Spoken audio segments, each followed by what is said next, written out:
Good morning katatapos lang natin mag-pray. Ito ngayon ang pangkape.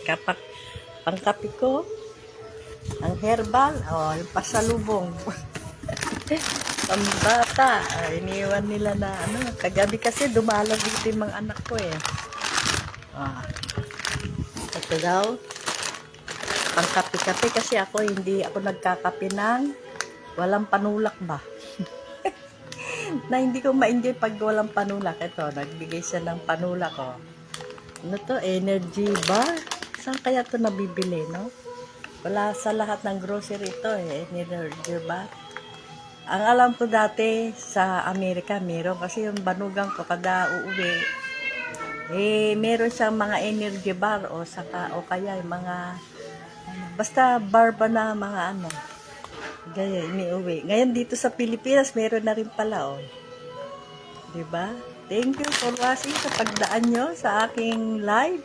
Ang aga-aga. Thank you, At si May. Parang hindi. Bisitahin kita nga mamaya, Bay. Parang nakalimutan ko yung pangalan mo. Natatanda ko, pero parang nakalimutan ko na yung mukha mo, May. Alam ko, friend ka nila Rote, di ba? Ang anak ko kasi nandito kagabi. Binigyan ako ng mga pangkape.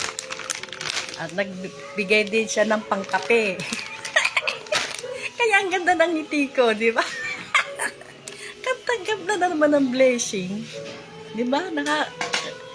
Talaga, yung mga magulang na binibigyan ng pera ng mga anak, talaga naman magtatatalon di ba?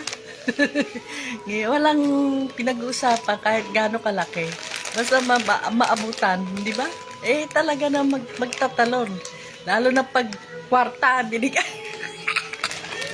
Magtatatalon. Meron. Ang dami kong live ngayon. Maganda pala mag-live ng morning. Nakapag-pray na ba kayo? Kahit konting prayer lang. Naggabayan kayo, gabayan ni Lord yung ating bansa, gabayan ni Lord yung ating pamilya, tayo, di ba? Sa paggising pa lang, dami na natin haharapin na gawain ba?